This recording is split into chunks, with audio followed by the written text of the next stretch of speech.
దయతో చూడండి. వంతారా కృషిని ప్రశంసించిన ప్రధాని. గుజరాత్‌లోని వంతారాలో స్విమ్మింగ్ పూల్‌కు పాల్పడుతున్న ప్రధాని నరేంద్ర మోదీ. ప్రభుత్వ పాఠశాలలో యాక్టివ్ ఆంధ్ర. బడిలో రోజుకో గంట ఆటలు, ప్రయోగాత్మకంగా నీళ్ల అమలు. మొదట ప్రాథమిక స్థాయిలో విద్యార్థుల ప్రతిభాన్వేషణ జరుగుతుంది. ఏ విద్యార్థికి ఏ పనిలో ఉత్సాహం ఉంది, ఎందులో ప్రతిభ చూపుతున్నాడో గుర్తిస్తారు. ఇలాంటి వారికి చదువుతో పాటే ప్రత్యేక శిక్షణ ఇస్తారు. పాఠశాలలో స్పోర్ట్స్ కరికులంగా రూపొందిస్తారు. ఇందుకోసం విద్యాశాఖ సికోయో fitness centre and sports technology సంస్థతో కలిసి పనిచేస్తుంది. అమెరికా సాయం నిలువలో ఎగువెత్తిన జెలెన్స్కీ. ట్రంప్‌తో భేటీ తీరుపై పశ్చాత్తాపం. ఖనిజాల ఒప్పందానికి సంసిద్ధత. ఒక్క రోజులో నాటికి పరిణామాలు. సుంకాల యుద్ధం తీవ్రం. చైనాపై 20% పెంచిన అమెరికా 15% డ్రాగన్ ప్రతిదాడి. కెనడా, మెక్సికోలపై 25% అమలులోకి. ధీటుగా బదులిచ్చిన దేశాలు. కుదేలైన స్టాక్ మార్కెట్లు. 2027 నాటికి భూముల రీసర్వే పూర్తి. నిషిద్ధ జాబితాలో ఉన్న భూములపై మంత్రివర్గ ఉపసంఘం ఏర్పాటు. మంత్రి నిర్ణయం రద్దుపై వెల్లడి. విశాఖలో దివ్యాంగుల క్రీడా కేంద్రం. దేశంలో ఏర్పాటు కానున్నది రెండోది. సీఎం చంద్రబాబు లేఖకు అంగీకారం. సముద్రంలో కలిసే నీరు తీసుకుంటే బాధెందుకు? తెలంగాణ కాళేశ్వరం ప్రాజెక్టు కడుతుంటే సావదించాం. గోదావరిపై ఎన్ని ఫ్యాక్టరీలైనా కట్టుకోండి, ఎన్ని నీళ్లైనా తీసుకోండి. పోలవరం బనకచెర్ల ప్రాజెక్టు పూర్తయితే 2 రాష్ట్రాలకు లాభం. అవసరమైతే తెలంగాణ కూడా 20-30 టీఎంసీలు వాడుకోవాలి. సీఎం చంద్రబాబు కీలక వ్యాఖ్యలు. పాలదారుల విషపు చుక్కలు సేకరించి పడతారు. నాన్సార భద్రాన్ని చూడగానే లొట్టలేస్తారు. మరికొన్ని కొన్ని రాష్ట్రాల్లో వరి, అన్నం జిల్లా ఇంకొన్ని వాటిలో గోధుమ రొట్టెలను అరిగిస్తారు. ఇలా ఎవరు ఏమి తిన్నప్పటికీ అన్ని ప్రాంతాల వాళ్ళు అత్యధిక పాలు, టీ, కాఫీలను ప్రతిరోజు తాగుతారు. పెరుగు, మజ్జిగలు నిత్యం తీసుకోవడంతో పాటు పాలపాలతో తయారయ్యే మిఠాయిలను తరచూ కొనుగోలు చేస్తుంటారు. నేడు విడుదలైన గృహ వినియోగ వ్యయ సర్వే నివేదిక ప్రకారం ఒక్కొక్క తినుబండారాలపై భారతీయులు ఎంత వెచ్చిస్తున్నారో అంతకు మించిన డబ్బును పాల కోసం ఖర్చు చేస్తున్నారు. సంపూర్ణ ఆహారమైన పాల కోసం అంత సొమ్ము ధారపోస్తున్న ప్రజానీకానికి దక్కుతున్నదేంటి? మురికి నీళ్లు, సబ్బు ద్రావకం, యూరియా, గంజిపొడి, ఫార్మలిన్, ఇతర రసాయనాలతో పాలను కల్తీ చేస్తున్న కర్కోటకుల వల్ల కోట్ల మంది కడుపులోకి విషం చేరిపోతుంది.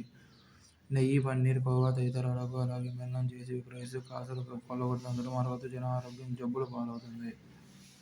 చిక్కగా ఉండి కాస్త తక్కువ రేటుకి వచ్చే పాలంటే చాలామంది వెంటనే కొనేస్తారు. ఆ బలహీనతనే కల్తీ దందాసులు సొమ్ము చేసుకుంటున్నారు. కొంచెం పాల పొడికి ఎసిటిక్ యాసిడ్, గ్లూకోజ్ ద్రావణం, లవ్వార్, పామాయిల్ వంటివి కలిపి నకిలీ పాలు తయారు చేసి అమ్ముతున్న ఒక ముఠా భాగవతం నెల కిందట హైదరాబాద్లో బయటపడింది. ప్రమాదకర మాల్టోడెక్స్ట్రిన్ పామాయిల్ను పేస్టులా చేసి పాలల్లో కలిపి అమ్మేస్తున్న బాబిష్ వ్యాపార గుట్టు ఇటీవల అనంతపురం, కర్నూలు జిల్లాల్లో రట్టయ్యింది.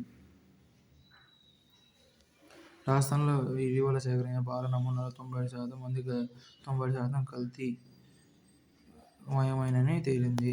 మహారాష్ట్ర మార్కెట్లోకి వస్తున్న పాలలో నాణ్యత, ప్రమాదాలకు అనుగుణమైనవి 21%మేనని వెల్లడైంది. అన్ని రాష్ట్రాల్లోనూ చాలా దారుణ అవస్థ. గేదెలలో ఎదుగుదల లోపాల నుంచి క్యాన్సర్ల వరకు అనేక వ్యాధులకు కారణమవుతున్న బాలశక్తిని అరికట్టడంలో వ్యవస్థాగత వైఫల్యాలు సంవత్సరాల తరబడి అలాగే కొనసాగుతున్నాయి. ప్రపంచ స్థాయికి మారణాయుధాల ముప్పు. ఉన్నత విద్య, విజ్ఞాన శాస్త్ర వికాసంతో పరిణతి చెందిన బాధ్యతాయుత సమాజాన్ని, అభివృద్ధి చెందిన బాధ్యత ప్రపంచాన్ని 20వ శతాబ్దం సాకారం చేస్తుందని మేధావులు ఆశించారు. నూతన ఆవిష్కరణలు, శాస్త్ర సాంకేతిక ప్రగతి పరస్పరం సహకరించుకుంటే ప్రపంచ దేశాలు అభివృద్ధి పథంలో సాగుతాయని వారు ఆకాంక్షించారు. దానికి భిన్నంగా 20వ శతాబ్దంలో 2 ప్రపంచ యుద్ధాలు కోట్ల మంది గమనించాయి. నరమేధాలు, అంతర్యుద్ధాలు, సాయుధ పోరాటాల్లోనూ ఎందరో జీవితులయ్యారు. అపార పాల నష్టం కలిగించే ఆయుధాల తయారీకి శాస్త్ర విజ్ఞానాన్ని విరివిగా దుర్వినియోగం చేస్తుండటం నేడు తీవ్ర ఆందోళన రేపుతున్నది. జీవ రసాయన అణ్వాయుధాలు, క్షిపణులు, డ్రోన్లు, రోబోటిక్ ఆయుధాలు వంటి వాటి తయారీకి ఆధునిక సాంకేతిక పరిజ్ఞానాన్ని వాడుతున్నారు. మారుతున్న భౌగోళిక పరిస్థితుల్లో, రాజకీయాల్లో తమ భద్రత కోసం చాలా దేశాలు ఆధునిక ఆయుధ సమీకరణకు అధిక ప్రాధాన్యం ఇస్తున్నాయి. ప్రపంచవ్యాప్తంగా ఆయుధ పోటీని తీవ్రతరం చేస్తున్న ప్రమాదకర పరిణామం ప్రపంచంలో ఆయుధ వ్యాప్తిని విస్తృతం చేస్తూ సామాన్య ప్రజల జీవితాలతో చెలగాటం ఆడుతోంది. బాంబులు, క్షిపణులు, గ్రెనేడ్లతో పాటు రకరకాల మెషిన్ గన్ల అధునాతన తుపాకులను నేడు ప్రపంచవ్యాప్తంగా విరివిగా వాడుతున్నారు. నేడు దాదాపు $2.4 లక్షల కోట్ల చేరింది. జర్మన్ శాస్త్రవేత్తలు అభివృద్ధి చేసిన క్షిపణులు, ఆధునిక తుపాకులు రెండో ప్రపంచ యుద్ధంలో అత్యంత ప్రమాదకర ఆయుధాలుగా మారాయి. అమెరికా ప్రారంభించిన మన్హాటన్ ప్రాజెక్టు అతి తక్కువ సమయంలో 1945 నాటికి విజయవంతంగా అణుబాంబులను తయారు చేసింది. ఈ విజయం ప్రపంచవ్యాప్తంగా అత్యంత విధ్వంసక ప్రాణాంతక ఆయుధాల తయారీకి నాంది పలికింది. రెండో ప్రపంచ యుద్ధంలో జపాన్పై అమెరికా చేసిన అణుబాంబులు సుమారు 2 లక్షల మందిని పొట్టన పెట్టుకున్నాయి. రెండో ప్రపంచ యుద్ధం తర్వాత ఐరోపా దేశాల ఆర్థిక వ్యవస్థలు పూర్తిగా మందగించాయి. శాస్త్ర సాంకేతిక రంగాల ఆవిష్కరణతో పురోగతితో అమెరికా అత్యంత సంపన్న శక్తివంతమైన దేశంగా అవతరించింది. రష్యా సైతం అగ్రరాజ్యానికి సమవుజ్జిగా నిలిచే స్థాయికి చేరింది. ఆ రెండు దేశాల మధ్య తీవ్ర పోటీకి ప్రచ్ఛన్న యుద్ధంగా రూపుదిద్దుకుంది. ఆ కాలంలో అత్యంత విధ్వంసక ఆయుధాల అభివృద్ధికి వినియోగించిన శాస్త్ర సాంకేతిక విజ్ఞానం తరువాతి కాలంలో ఆ రెండు దేశాలకు ఆదాయ వనరులుగా మారింది. ఆయుధ వ్యాపారం ఎగుమతులు అమెరికా ప్రపంచంలో ప్రథమ స్థానంలో నిలుస్తుంది. 100 దేశాలకు అది ఆయుధాలను ఎగుమతి చేస్తుంది. ఆ వ్యాపారంలో రష్యా, ఫ్రాన్సులు తరువాతి స్థానంలో ఉన్నాయి. విచ్చలవిడిగా ఆయుధ ఎగుమతులు దేశాల మధ్య యుద్ధాలను అంతర్యుద్ధాలను తీవ్రతరం చేస్తున్నాయి. ఇజ్రాయెల్, హమాస్, రష్యా, యుక్రెయిన్ పోరాటం మిత్ర దేశాల ఆయుధ సరఫరా ఆజ్యం పోస్తుంది. 2019-23 మధ్య అత్యధికంగా ఆయుధాలు దిగుమతి చేసుకున్న దేశంగా భారత్ నిలిచింది. మరోవైపు అత్యధికంగా ఆయుధాలు తయారు చేసుకోవడానికి కావాల్సిన శాస్త్ర సాంకేతిక పరిజ్ఞానాన్ని దేశీయంగా ఇండియా అభివృద్ధి చేసుకుంటుంది. భారత్ లాంటి వర్ధమాన దేశాలకు రక్షణ రంగ వ్యయం ఆర్థికంగా మారుతోంది. ఖాళీ కడుపులతో చదువులేలా? పేద విద్యార్థులు ఎవరూ మధ్యాహ్న ఆకలితో అర్పణించకుండా చూడాలనేది కేంద్ర రాష్ట్ర ప్రభుత్వాల ఘన సంకల్పం. కానీ అందుకు నిధులు ఇవ్వడంలో మాత్రం చిత్తశుద్ధి కనబడటం లేదు. ధరలకు తగినట్లు కేటాయింపులు లేనప్పుడు మధ్యాహ్న భోజన పథకంలో తూతూ మంత్రమే అవుతుంది. 1 నుంచి 10వ తరగతి విద్యార్థులకు ఈ పథకం ద్వారా మధ్యాహ్న భోజనం అందిస్తున్నారు. ఇందుకయ్యే ఖర్చును కేంద్రం, రాష్ట్రాలు 60-40 నిష్పత్తిలో భరిస్తున్నాయి. వాస్తవంలో ఈ పథకానికి అత్యవసర విధులు ఉండడంతో పేద విద్యార్థులు అర్ధాకలితో అలమటిస్తున్నారు. ఆహార ద్రవ్యోల్బణం 7.5% పెరిగినా ఇటీవలి బడ్జెట్లో మాత్రం నిరుద్యోగాన్ని కేవలం 0.26% మాత్రమే పెంచి 12,500 కోట్లు ప్రత్యేకించారు.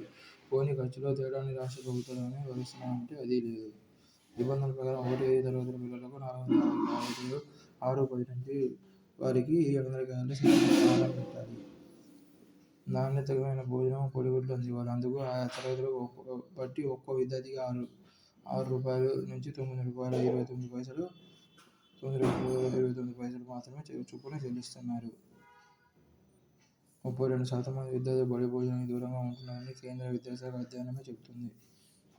పెరుగుతున్న నిత్యావసర ధరలకు అనుగుణంగా ప్రభుత్వ మధ్యాహ్న భోజన పథకానికి నిధులు కేటాయించాలి. నవోదయ గురుకుల విద్యార్థుల ఒక్కో విద్యార్థి భోజనానికి రూ. 10 చొప్పున చెల్లించాలని ఉపాధ్యాయ వంట నిర్వహణ సంఘాలు కోరుతున్నాయి. కేరళ మాదిరిగా మిగతా రాష్ట్రాల్లో వంట మహిళలకు సమాన పనికి సమాన వేతనం చెల్లించాలని డిమాండ్లు వినిపిస్తున్నాయి. ప్రభుత్వాలు వంట షెడ్లు నిర్మించి పరిశుభ్రమైన నీటిని, ఎల్పీజీ గ్యాస్ బండలను సరఫరా చేస్తే ఆహార నాణ్యత కొంతవరకు మెరుగుపడుతుంది. మెనూ పక్కాగా అమలయ్యేందుకు విద్యాశాఖ అధికారులు పాఠశాల కమిటీలను బాధ్యులను చేయాలి. స్థానిక రుచులను మేళవిస్తూ సరికొత్త వంటలు చేసేలా స్థాయిలో శిక్షణ కార్యక్రమాలు నిర్వహించాలి. భోజన నాణ్యతను పరీక్షించే ల్యాబ్లు నెలకొల్పాలి. ఇలాంటి చర్యలతోనూ ఆకలితోనే ఏ బిడ్డ చదువుకు దూరం కాకూడదన్న సుప్రీంకోర్టు సదాశయం నెరవేరుతుందని భావి భారతం పరిపుష్టమవుతుంది. బెర్లిన్లో మంత్రి దుర్గేష్ పర్యటన. జర్మనీలోని బెర్లిన్ ఎక్స్పో సెంటర్ సిటీలో మార్చి 4 నుంచి 6 వరకు జరగనున్న ITB international business trade fair 2020 సదస్సుకు రాష్ట్ర ప్రభుత్వం తరపున పర్యాటక శాఖ మంత్రి కందుల దుర్గేష్ వెళ్లారు. 2050 నాటికి దేశంలో 44 కోట్ల మంది ఊబకాయులు, అనాథల జీవితాల్లో వెలుగులు నింపే హీల్ తల్లిదండ్రులు లేని వారికి ఉచిత విద్య, వసతి, భోజన సౌకర్యాలు. హీల్ ప్యారడైజ్లో ప్రవేశాలకు దరఖాస్తుల ఆహ్వానం. ఆఖరి తేదీ మార్చి 18. ఎట్టకేలకు ఆగిన అతిపెద్ద మంచు ఫలకం. దాదాపు 40 ఏళ్లుగా సముద్ర జలాలపై తేలియాడిన ప్రపంచంలోని అతిపెద్ద మంచు ఫలకం A23A ఎట్టకేలకు కదలకుండా ఒకచోట స్థిరంగా ఉండిపోయింది. ప్రస్తుతం అది అంటార్కిటికా ఖండంలోని బ్రిటన్ ఆధీనంలోని సౌత్ జార్జియా మారుమూల ద్వీప జలాల వద్ద ఆగిపోయింది. ఇక్కడ సముద్రం లోతు తక్కువగా ఉండడంతో ఈ భారీ మంచు ఫలకం అడుగు కింద నేలను తాకి నిలిచిపోయింది. అయితే అది ఇక్కడే వేగంగా ముక్కలైపోతే పెద్ద సంఖ్యలో చిన్న మంచు ముక్కలు చెల్లాచెదురుగా విస్తరించి ఆ ప్రాంతంలో నౌకల రాకపోకలకు లక్షలాది వేములు సీల్స్కు ఇబ్బందులు తప్పవు. జర్మనీలో ఉద్యోగ అవకాశాలు. ట్రూకామ్స్తో ఏపీ ఒప్పందం. జర్మనీలో మెకాట్రానిక్స్ రంగంలో ఉద్యోగావకాశాలు కల్పించే విధంగా ట్రూకామ్స్తో ఏపీ నైపుణ్య అభివృద్ధి సంస్థ ఒప్పందం కుదుర్చుకుంది. మెకాట్రానిక్స్, ఎలక్ట్రికల్, ఎనర్జీ సిస్టమ్స్ లేదా ఇండస్ట్రియల్ ఇంజనీరింగ్ డిగ్రీ, డిప్లొమా చేసిన వారికి నెలకు 2.5 లక్షల నుంచి 3.2 లక్షల జీతంలో ఉద్యోగావకాశాలు కల్పిస్తారు.